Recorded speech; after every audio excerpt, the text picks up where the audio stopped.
ஜோதிடத்தை நாடி வந்த அன்பு நேயர்களுக்கு வணக்கமுங்க. எத்தனையோ வீடியோ பார்த்தாலும் இந்த ஒரு வீடியோ உண்மையா கஷ்டப்படுற உங்க வாழ்க்கையை மாற்ற போகுதுங்க. அப்படி என்ன இந்த வீடியோல இருக்குன்னு தெரிஞ்சுக்கிறதுக்கு முன்னாடி நம்ம சேனலை முதல் முறையா பார்க்குறவங்களா இருந்தா சப்ஸ்கிரைப் பண்ணிக்கோங்க.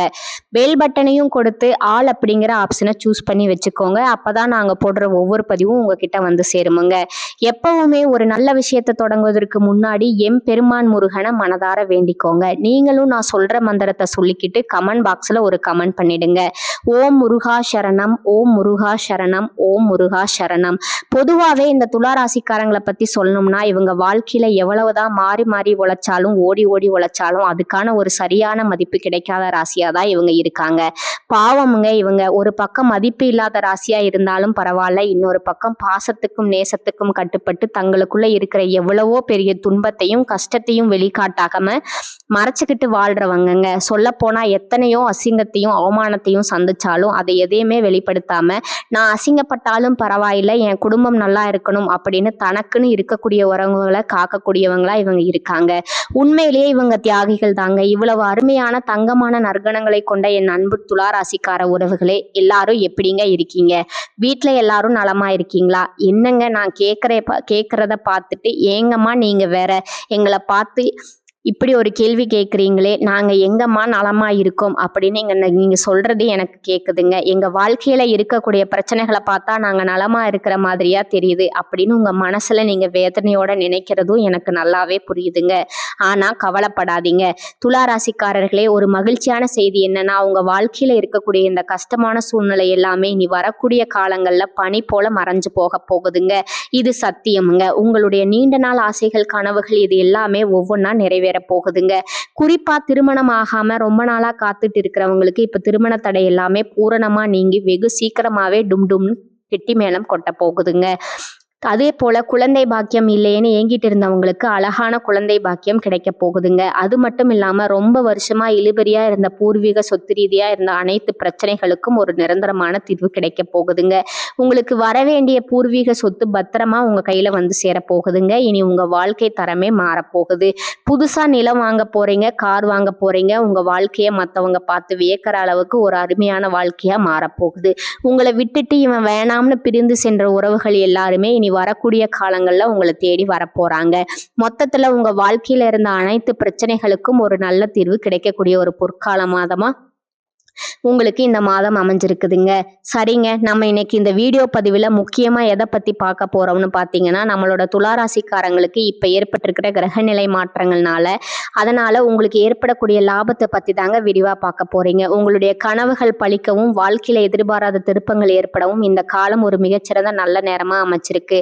முக்கியமாக கிரக பயிற்சிகளான சுக்கிரன், ராகு, சனி பகவான், சூரியன், புதன், செவ்வாய், குரு பகவான் மற்றும் கேது ஆகிய இந்த கிரகங்கள் எல்லாம் உங்களுக்கு எந்த அளவுக்கு சாதகமா இருக்க போகுது அப்படிங்கிறத பத்தியும், குறிப்பா ஒரு 4 கிரகங்கள் உங்களை மிரள வைக்க போறாங்க. அப்படி மிரள வைக்க போவதால அந்த பாதிப்பை குறைக்கிறதுக்கு நம்ம என்ன பரிகாரம் செய்ய வேணும் அப்படிங்கிறத பத்தியும் இந்த வீடியோ பதிவுல நம்ம ரொம்ப விரிவா தெளிவா பார்த்து தெரிஞ்சுக்க போறோங்க.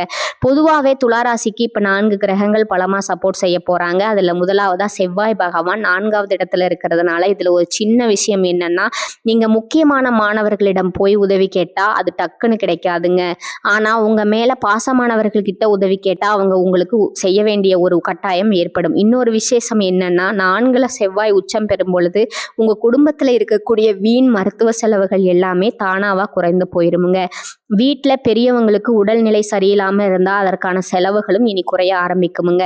அது மட்டும் இல்லாம மண் மற்றும் பூமி சம்பந்தமான லாபங்கள் உங்களுக்கு அதிகமா கிடைக்குமுங்க. ஏதாவது ஒரு பொருளை அடமானம் வச்சு புதுசா பொருள் வாங்க நினைச்சா அதுக்கு எதிர்பார்த்ததை விட அதிக பணம் கிடைக்குமுங்க.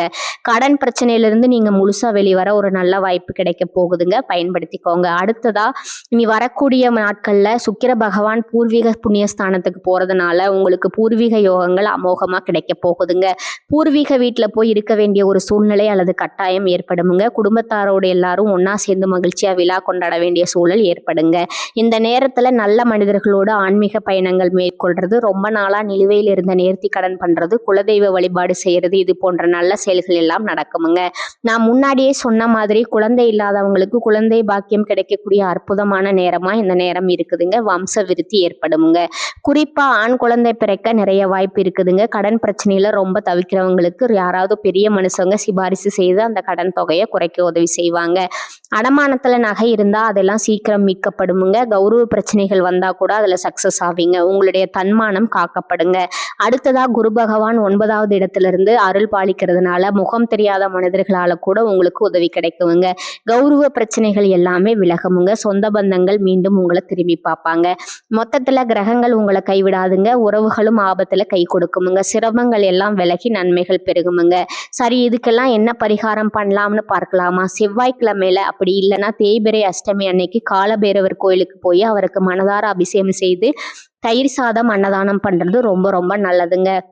வாய்ப்பு கிடைச்சா வடமாலை பைரவருக்கு சாத்தி அந்த வடையும் சேர்த்து அன்னதானம் பண்ணலாமுங்க. இதனால உங்களுக்கு பிடிச்ச தரித்திரம், கஷ்டம், கடன் தொல்லை எல்லாமே விலகுமுங்க. உறவுகள்னு பார்த்தா கடகம், துலாம், விருச்சகம், மேசம் ராசிக்காரர்களோட நீங்க நெருக்கமா வைத்துக் கொள்வது நல்லதுங்க. ஆனா கும்பராசிக்காரர்கள் இப்போதைக்கு உங்களுக்கு செட் ஆக மாட்டாங்க. அதனால கும்பராசிக்காரங்க கிட்ட பழகும் போது நீங்க கொஞ்சம் கவனமா பழகுங்க. அதே போல வேப்ப மரம், ஆலமரம், அரச மரம் போன்ற மரங்கள்ல இருக்கக்கூடிய சுவாமிக்கு வழிபாடு செய்யறது உங்களுக்கு ரொம்பவும் நல்லதுங்க. ஏதாவது ஒரு புது யூனிட் ஆரம்பிக்க, இல்லை ஒரு விஷயத்தை சக்ஸஸ் பண்ண, பண தேவைகளை பூர்த்தி பண்ண, இல்லை சமூகத்தில் ஒரு உயர்வான இடத்தை அடைய நினைச்சிங்கன்னா இந்த மாதிரி மரத்தில் இருக்கக்கூடிய சாமிக்கு வழிபாடு பண்ணுறது ரொம்ப விசேஷமுங்க. இன்னொரு எளிமையான பரிகாரம் பார்த்தீங்கன்னா, அபிராமி அந்தாதியில் இருக்கக்கூடிய 15வது பாடலை உங்கள் வீட்டில் சாயங்காலம் விளக்கேற்றி வைத்து தொடர்ந்து பாடி வர குடும்பத்தில் ஒரு நல்ல நிலைமை ஏற்படுமுங்க. அன்பு நேயர்களே, எதற்கும் கவலைப்பட வேண்டாமுங்க. இப்போ நடக்கிற கிரகநிலை மாற்றம் உங்களுக்கு கண்டிப்பாக நல்ல யோகத்தை தாங்க தரும். உங்களுடைய எண்ணம் போல உங்கள் வாழ்க்கை அருமையாக இருக்குமுங்க.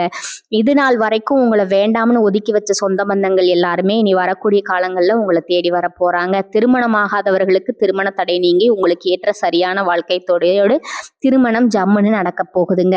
உங்களுடைய உடல்நிலை ரொம்ப ஆரோக்கியமா இருக்க போகுதுங்க. சுருக்கமா சொல்லணும்னா உங்களுடைய வாழ்க்கையே ஒரு சொர்க்க வாழ்க்கையா மாறப்போகுதுங்க. பொதுவாகவே நம்மளுடைய வாழ்க்கையில கசப்பான உண்மைகளை ஏற்றுக்கொள்பவர்கள் தான் நல்ல நிலைக்கு செல்வாங்க.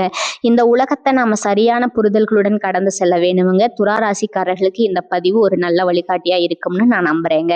சரியான நேரத்துல சரியான தகவல்கள் கிடைத்தா அவர்கள் வாழ்க்கையை எளிதா புரிந்து கொண்டு மிகச்சிறந்த உயர்நிலைக்கு செல்வாங்க. உங்க வாழ்க்கையில இது நாள் வரைக்கும் இருந்த அனைத்து பிரச்சனைகளுக்கும் ஒரு தீர்வு கிடைக்கக்கூடிய மாதமா இந்த மாதம் அமைஞ்சிருக்குதுங்க. வாழ்க்கையில ஒரு விஷயம் புரிஞ்சுக்கோங்க. ஒரு முறை நல்லதை இருக்கும் வட்டத்துக்குள்ள நாம வந்துட்டா தெளிவான பார்வைகளுடன் எல்லா நல்ல விஷயங்களையும் நம்மால இருக்க முடியுமுங்க. வாழ்க்கையில 2 வட்டங்கள் இருக்குதுங்க. ஒன்று எப்ப பார்த்தாலும் புலம்பிக் கொண்டு கஷ்டத்தையே இருப்பவர்கள், மற்றொன்று அதிலிருந்து மீண்டு வந்து நம்பிக்கையோடு நல்லதை இருப்பவர்கள். நீங்க 2வது வகையா இருக்கணுமுங்க. ஏன்னா நல்லவர்களுக்கு நல்லதே நடக்குமுங்க. துளாராசிக்காரர்கள் மற்றவங்களுக்காக ஓடி ஓடி உதவி செய்யும் ராசியா இருந்தாலும் கஷ்டம்னு வரும்போது அவர்களுக்கு யாரும் உதவிக்கு வரதில்லைங்க. அதுதான் நிரசனமுங்க. வர்ற 2026ஆம் வருஷத்துல வேலை மற்றும் தொழில் சார்ந்த பெரிய முடிவுகளை எடுக்க வேண்டிய சூழ்நிலை உங்களுக்கு ஏற்படுமுங்க. நீங்க பொருளாதாரத்துல கொஞ்சம் டவுனா இருந்தா உங்களை மிதித்து விட்டு போகிறவர்கள் மத்தியில நீங்க யார் என்று நிரூபித்து காட்ட வேண்டுமுங்க. கால நேரங்கள் இப்ப கொஞ்சம் சரியில்லை என்றாலும் வெற்றி அடைவதற்கான நபராக நீங்கள் எப்போதும் தயாராக இருக்கணுமுங்க. நல்லதை அடைவதற்கும் நல்லதை ஈர்க்கும் மனிதனாக இருப்பதற்கும் நீங்க எப்பவும் பிரகாசமா இருக்க வேண்டுமுங்க. தொழில் சார்ந்த மாற்றங்களுக்கு நீங்க தயாரா இருக்க வேண்டுமுங்க. மாற்றங்கள் நிச்சயமாக வந்தே திரும்புங்க. சில நேரம் சரியில்லை என்றாலும் நம்மளுடைய 3 வேளை உணவுக்காக நாம வேலை செஞ்சுதாங்க ஆகணும். வேற வழியே கிடையாதுங்க. ஜோதிட கணிப்புகள் நம்ம காதில் விழும்போது அதை எப்படி கையாள வேண்டும், அதை எப்படி வாழ்க்கையில செயல்படுத்த வேண்டும் என்பதை நாம தெளிவா புரிந்து கொள்ள வேண்டுமுங்க. குடும்பத்துல அந்யோன்யம் அதிகரிக்க குடும்பத்துல இருப்பவர்களிடம் அவசரப்பட்டு வார்த்தைகளை விடக்கூடாதுங்க. ப்ளீஸ் உங்க பேச்சுல கொஞ்சம் கவனமா இருங்க. துளாராசியில பிறந்தவர்கள் தயவு செஞ்சு குடும்ப விவகாரங்களை வெளியில சொல்லக்கூடாதுங்க. குடும்பத்துல நடக்கும் விஷயங்களை வெள்ளந்தியா மற்றவங்க கிட்ட வெளிப்படையா சொல்வதால பல பிரச்சனைகள் ஏற்படுமுங்க. குடும்ப ரீதியா வரக்கூடிய பிரச்சனைகளுக்கு நம்மளுடைய அலட்சியமும் வார்த்தைகளும் தவறான முடிவுகளுமே முக்கிய காரணமா இருக்குமுங்க. ஒவ்வொரு நொடியும் கடவுள் நமக்கு கொடுத்த விலைமதிப்பில்லாத பரிசு. அதை யாருக்காகவும் வீணாக்காதீங்க. மகிழ்ச்சியுடன் அனுபவிங்க. ஆரோக்கியமான உணவுகளை எடுத்துக்கொண்டு முன்னேற்றத்திற்கான திட்டங்களை கணவன் மனைவி 2 பேரும் சேர்ந்து பரிசீலனை செய்து முயற்சிகளை எடுங்க. கண்டிப்பா நல்ல மாற்றத்தை எதிர்கொண்டு நல்லதையே அடைவீர்கள். நல்லதே நினையுங்கள், நல்லதே நடக்கும். முன்னேற்றத்திற்கான திறமை கொண்டவர்கள், நல்ல எண்ணம் கொண்டவர்கள் எவ்வளவு கஷ்டப்பட்டாலும் தங்கள் வாழ்க்கையை மாற்றிக்கொள்வார்கள். அதை யாரா இருந்தாலும் தடுக்கவே முடியாதுங்க. இந்த பதிவை பார்த்த உங்கள் அனைவருக்கும் அந்த இறைவனுடைய அருளால் நிச்சயமா நல்லதே நடக்குமுங்க. கெட்டது அப்படிங்கிற பேச்சுக்கெல்லாம் இனி உங்க வீட்டுல துளி கூட இடம் கிடையாதுங்க. உங்க வாழ்க்கையில இந்த மாதம் ரொம்ப அருமையா இருக்க போகுதுங்க. உங்களுடைய ஆசைகள் கனவுகள் எல்லாமே ஒவ்வொன்றா நிறைவேற போகுதுங்க. உங்களோட மனசுல ஒரு பெரிய தெளிவு அதிகரிக்க போகுது. புதிய நம்பிக்கை பிறக்க போகுது. அடுத்தவங்க இவனால செய்ய முடியாதுன்னு ஒதுக்கி வச்ச காரியத்தை கூட அழகா திட்டம் தீட்டி முயற்சி பண்ணி அந்த காரியத்துல நீங்க வெற்றி அடைய போறீங்க. உங்களுடைய பழைய கவலைகள் எல்லாமே மெதுவா குறைய போகுது. குடும்பத்துல ஒற்றுமை ஏற்பட போகுது. இது நாள் வரைக்கும் இருந்த சண்டை சச்சரவுகள் எல்லாமே விலக போகுது. உங்க மனசுல நிம்மதி ஏற்பட போகுது. உடல்நிலை ஆரோக்கியமா இருக்க போகுதுங்க. பல திசைகளிலிருந்து நல்ல செய்திகள் உங்களை தேடி வரப்போகுது. தடைப்பட்ட வேலைகள் எல்லாம் மடமடன்னு நடக்க போகுதுங்க. பொருளாதார நிலை மெதுவாக உயரப் போகுதுங்க. சேமிப்பு செய்யும் எண்ணம் வரப்போகுதுங்க. உடல் சோர்வு குறைய போகுது. உங்களுடைய உறக்கம் சீராக இருக்க போகுதுங்க. நல்ல மனிதர்களுடைய நட்பு தானா உங்களை தேடி வரப்போகுது. உங்களுடைய மதிப்பும் மரியாதையும் சமூகத்தில் உயரப் போகுதுங்க. வேலை இடத்துல பாராட்டு உங்களுக்கு கிடைக்க போகுது. புதிய வாய்ப்புகள் உங்களை தேடி வரப்போகுது. உங்களுடைய கற்றல் திறன் அதிகரிக்க போகுதுங்க. ஆன்மீகத்தின் மீது உங்களுடைய ஆர்வம் அதிகரிக்க போகுதுங்க. உங்களுடைய பயம் குறைய போகுது. தன்னம்பிக்கை அதிகரிக்க போகுதுங்க. பழைய பிரச்சனைகளுக்கு தீர்வு கிடைக்க போகுதுங்க. குடும்பத்துல மகிழ்ச்சி ஏற்பட போகுது. சுபகாரியங்கள் அடுக்கடுக்கா நடக்க போகுதுங்க. நீங்க செல்லக்கூடிய பயணங்கள் உங்களுக்கு நன்மை தரக்கூடியதா அமைய போகுதுங்க. வீண் செலவுகள் எல்லாமே குறைய போகுது. நல்ல முடிவுகள் எடுக்க முடியுங்க. உங்களால மன அமைதி கிடைக்குங்க. உறவுகள்ல புரிதல் அதிகரிக்கும். உங்களுடைய முயற்சிகள் வெற்றி பெறுங்க. உங்களுடைய இத்தனை கால பொறுமைக்கான பலன் நிச்சயமா உங்களுக்கு இந்த காலகட்டத்துல கிடைத்தே தீருமுங்க. எதிர்பார்த்த உதவி உங்களை தேடி வரும். எதிர்கால நம்பிக்கை அதிகரிக்குமுங்க. மொத்தத்துல உங்க வாழ்க்கையில சந்தோஷம் நிலைச்சிருக்க போகுது. உங்களுடைய ஆசைகள் கனவுகள் எல்லாமே படிப்படியா நிறைவேற போகுது. உங்களுடைய வாழ்க்கையில இது நாள் வரைக்கும் இருந்த அனைத்து கஷ்டத்துக்கும் ஒரு நிரந்தரமான தீர்வு கிடைக்க போகுதுங்க. நம்பிக்கையோடு இருங்க. எல்லாம் நல்லபடியா நடக்குமுங்க. நல்லதே நடக்குமுங்க. நல்லது மட்டும்தான் நடக்குமுங்க. இந்த சேனல் உங்களுக்கு பிடிச்சிருந்தா லைக் பண்ணிக்கோங்க, ஷேர் பண்ணிக்கோங்க. வாழ்க வளமுடன். நன்றி, வணக்கம்.